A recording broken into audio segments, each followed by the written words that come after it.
Hello friends, Radhe Radhe. कैसे हो आप सब? आई होप आप लोग बहुत अच्छे होंगे। तो आप सभी का स्वागत है हमारे ब्लॉग में। आप सभी की स्टडी कैसी चल रही है, प्लीज़ कमेंट बॉक्स में ज़रूर बताइए।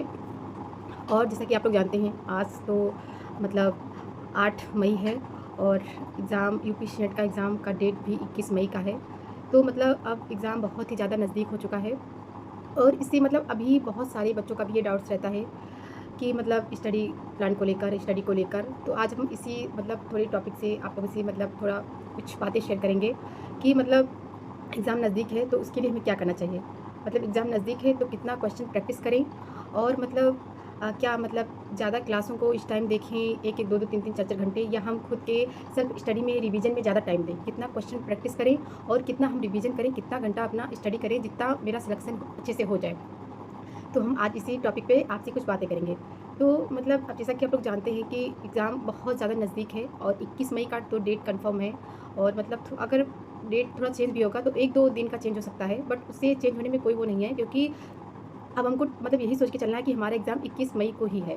तो मतलब जैसे बहुत सारे लोग हैं कि अभी क्लासों को देखने में मतलब अपना पूरा 5-5 घंटा, 10-10 घंटा केवल क्लास को देखने में ही मतलब अपना टाइम इतना ज़्यादा ख़राब कर देते हैं। तो मतलब आप लोग क्लास को भी देखें और उसके बाद जो क्लासें मतलब आप लोग देख चुके हैं, जो क्लास आपकी मतलब ऐप में ख़त्म हो चुकी है, आप उस क्लास को मतलब जितना आपने 1 दिन में स्टडी किया है, आप पहले उसको अच्छे से रिवीजन कीजिए।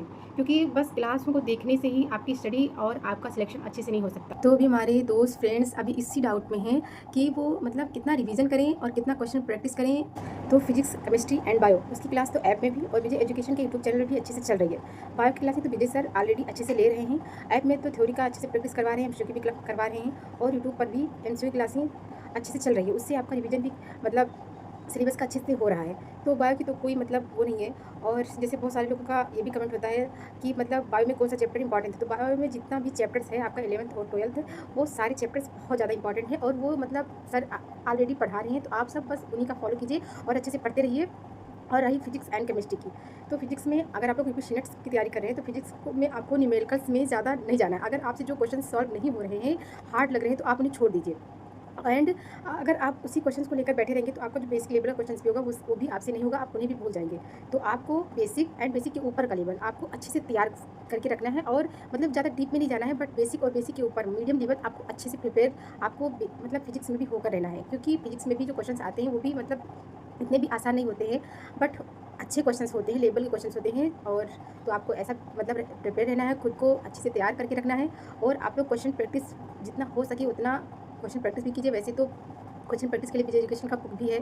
और अगर अभी तक आप लोगों ने बुक को ऑर्डर भी नहीं मतलब आपके पास बुक नहीं है तो आप लोग अभी भी ऑर्डर करके मंगा सकते हैं, क्योंकि अभी भी 10-15 दिन का समय है, आप उससे प्रैक्टिस कर सकते हैं। अगर है तो वैसे तो आप लोग अच्छे से प्रिपेयर होंगे, एग्ज़ाम के लिए तैयार होंगे, तो टेंशन की कोई बात नहीं है। तो आप लोग क्वेश्चन प्रैक्टिस जितना हो सके उतना कीजिए। और अब रहा नर्सिंग एप्टीट्यूड एंड इंग्लिश, तो नर्सिंग एप्टीट्यूड का भी क्लास अच्छे से चल रहा है और इंग्लिश ग्रामर का भी। तो मतलब नर्सिंग एप्टीट्यूड में तो ज़्यादा मतलब डिफिकल्ट क्वेश्चंस नहीं आते हैं, बट हॉस्पिटल से रिलेटेड क्वेश्चंस ज़्यादा पूछे जाते हैं, वो उसमें आपको घुमा फिरा के क्वेश्चन पूछे जाएंगे। और इंग्लिश आपको अच्छे से खुद से प्रिपेयर करना है और इसमें आपको ज़्यादा टाइम देना पड़ेगा, क्योंकि इंग्लिश भी जितना हम लोग ईजी समझते हैं उतना नहीं होता है। इंग्लिश भी डिफिकल्ट है, कठिन है। तो आप लोग भी इंग्लिश पे भी ज़्यादा ध्यान दीजिए और उसका जितना हो सके उसका भी क्वेश्चन प्रैक्टिस कीजिए। तो आप लोग रिवीजन और क्वेश्चन प्रैक्टिस को जितना ज़्यादा कर सकते हैं उतना कीजिए।